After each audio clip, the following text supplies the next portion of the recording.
English with deck. You know, everyone has their preferred beverage of choice, and I'm not talking about the alcoholic kind. No, no, no. I am talking about the non-alcoholic kind. You know, maybe you're a person who prefers a soda or a pop, as it's called in England, a pop. Or maybe you're a person who prefers a cup of tea, or a juice, or a milk, or a coffee, whatever. The options are endless. But everyone has their preference. Everyone has their go-to beverage, don't you think? I mean, just take a second. What is your go-to drink of choice at home? Are you a solid water connoisseur? Maybe you only partake in the finest, cleanest water of the land. Are you a coffee extraordinaire?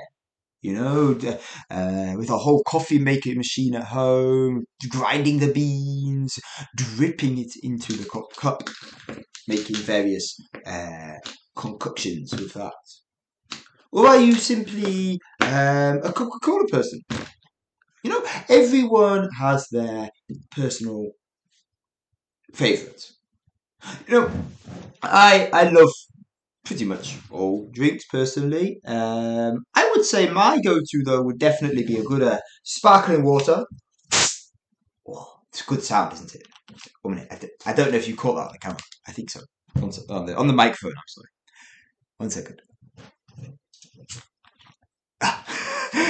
I lost the fizz. Oh no. Anyway,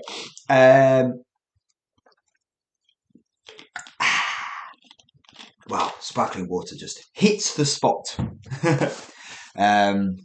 Yeah, for me, definitely sparkling water, and of course, being British, tea is absolutely crucial in my daily life. I think I've mentioned before, occasionally my household runs out of tea bags or milk, and in my eyes, it is a catastrophe.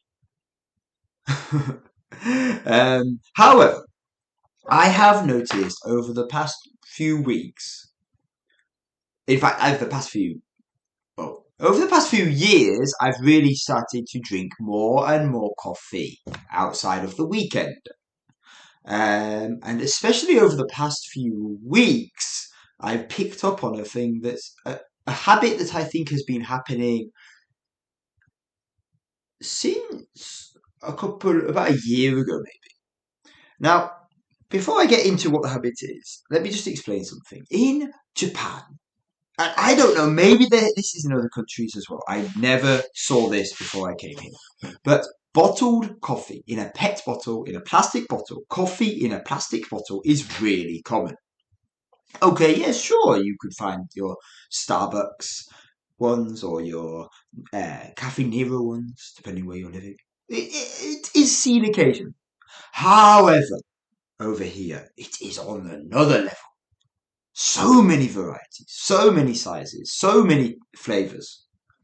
The possibilities are endless. Like literally, you name a type, something like to do with coffee, and it probably is available in a bottle in Japan. Sweet, non-sweet, caffeine, non-caffeine, blah blah blah, roast, blah blah blah, aroma. Everything. I've got in front of me a coffee. A cafe latte. There you go. A double cafe latte, actually, it's called. Mm.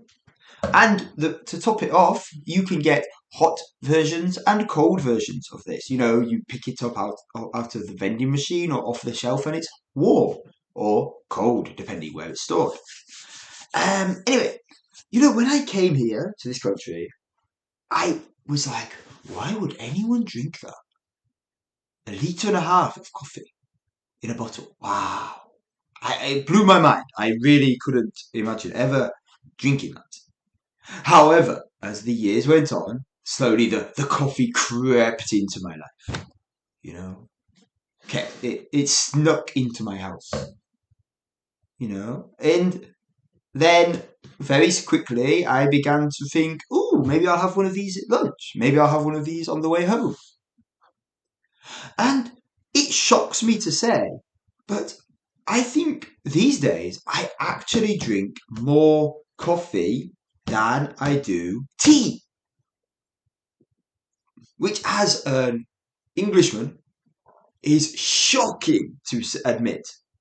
I apologize to my fellow countrymen and women. But all joking aside, I never thought I'd see the day, or at least I never thought I would. The day would come when this realization would occur to me. Well, anyway, I need to um, continue on with life after this terrible realization. I'm sure I'll survive one way or another. Anyway, enjoy your day, enjoy your evening. See you next time.